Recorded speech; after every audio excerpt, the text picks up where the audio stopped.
Hi everyone. We're going to talk about the Samsung Fascinate today. I've been using it for a while. I did an unboxing if you've seen that. If you haven't, go check it out if you're interested in what comes in the box and kind of some first impressions. It has been a pretty decent phone, so I've used it for a while. Wanted to give you a real-world use case. Have let some other people check it out and got their feedback. So let's go ahead and check out the specs. To help me out here, I have my iPad with some notes. It's a long spec list like most phones, but basically we've got EVDO Rev-A, 1 gigahertz processor, 16 gig SD card, and we also have 2 gigs internal storage, and along with a 5 megapixel camera on the back that supports 720p video recording and has an LED flash here to go with it. It also has a 1500 milliamp battery in it that supports up to 7 hours talk time or up to 13 days of standby. And this phone, I can definitely say, gets some pretty good battery life from my use and others. We also have a 480 by 800 pixel resolution display on a Super AMOLED screen, so it's a little bit better in sunlight than, say, the Droid Incredible. We also have a 4-inch touchscreen as opposed to some other larger and smaller touchscreens on Android phones. The phone dimension-wise is just under 5 inches by 2.5 inches by under a half-inch thick. So it's a pretty small phone and weighs just over 4 ounces. So it's a pretty light phone also. So compared to, say, an iPhone, a Droid X, Incredible, it feels really light, and that's because of the plastic back on here. It does have some specific features to the Galaxy S, and that would be its own interface that's kind of got some own widgets that Samsung threw in that are pretty nice, but some other people don't like them. So we'll go into the pluses and minuses of those in just a moment. Let's first talk about design though. And overall the phone is pretty nice. It's a nice shape. It feels good in the hand.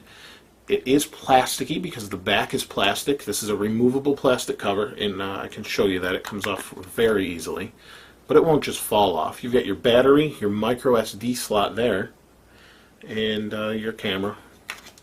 It has a 3.5 millimeter headphone jack on the top there. You've got your microphone on the bottom, and no physical buttons on this one, or no keyboard, physical keyboard, but you do have swipe as one of the options for your keyboard.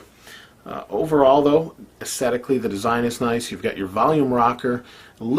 Couple weird things with this is you have a USB on top.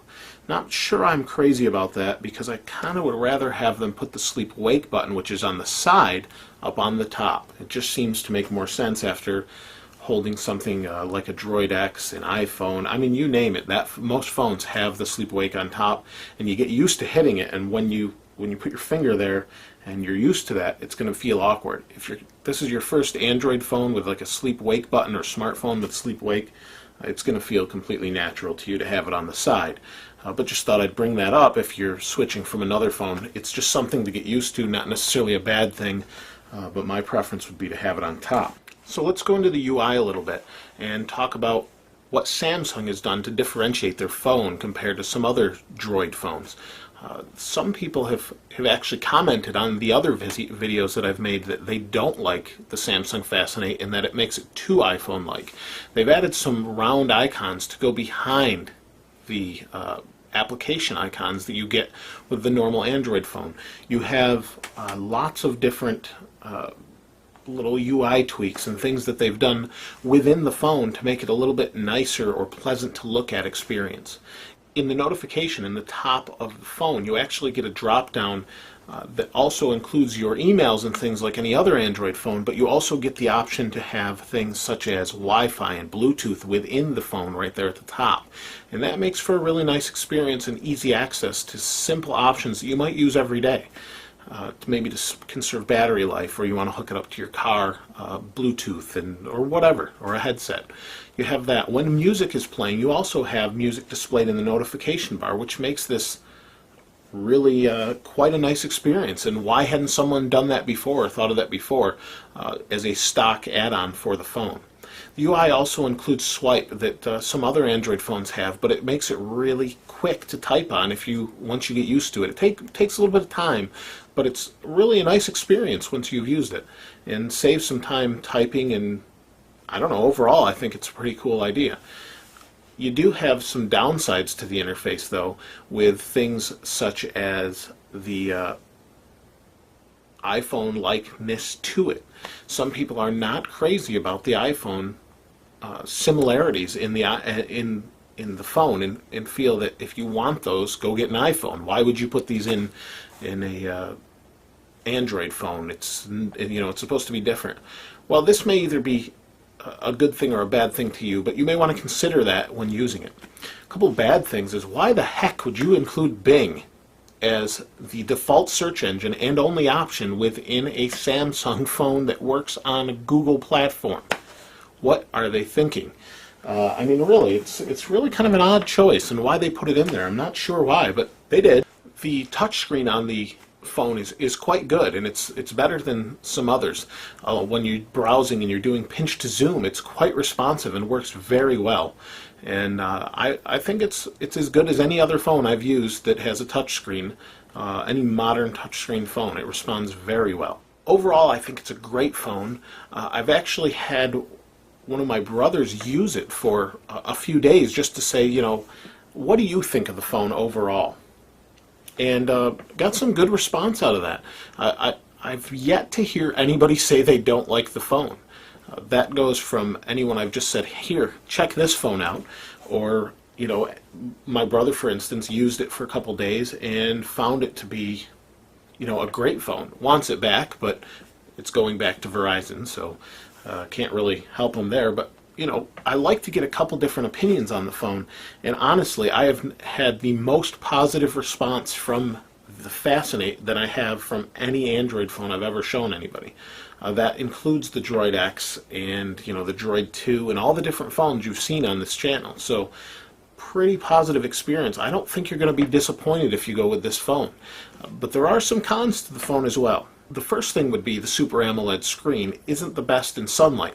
It's very good, but it's still an AMOLED screen, so you're going to want to take that into consideration if you live in very sunny areas, maybe like Florida or California, that sort of thing. Where I'm at, it's not a problem. Upstate New York is like Seattle. There's clouds everywhere all the time. It's rainy, it's crappy weather, and fortunately for us, on the phone side, we can see our phones. One of the other cons would be the plastic of the phone. You're not going to have the metal to protect it like some other Droid phones have that may keep it safe over time from drops and things like that. Keep those internals intact for, as opposed to a thin plastic coat. Now, the plastic is replaceable if you did need to replace it or want to sell it later and it's heavily scratched or cracked, but still it may be something to take into consideration. The final thing that's really kind of a letdown is the quality of the microphone on the video recordings. If you've seen the other video I did, I compared some cameras, 4 different phones actually, their video quality and audio quality, and the Fascinate takes pretty good video, but the microphone leaves something to be desired compared to some other phones. So you may want to take that into consideration if you are planning to buy the phone and take a lot of video with it. You may want to look elsewhere, as it's kind of disappointing. And check out the other video though and see if it's acceptable to you, where I compare them in different situations. The other thing I wanted to talk about is battery life. Battery life is great on this phone. Due to the Super AMOLED screen, it's really low power and seems to make the phone last a lot longer than your conventional phone. In my tests, I easily had it go over a day with a normal use. I wouldn't say super heavy use. I'm not on it constantly, but I use it the same as I might use my iPhone, and I get the same battery life out of it, and then some. So it really goes easily 2 days for a lot of people. In the experience that I said I had let my brother use it, he easily got 2 days out of it without charging it. So that's definitely a plus for this phone. So there's really not a whole lot more we can go into here, but I think we've covered most of the points. Overall, it's a very good phone. Check it out and let me know what you think and what you decided to go with. This is Aaron. I'll see you next time, and thanks for watching.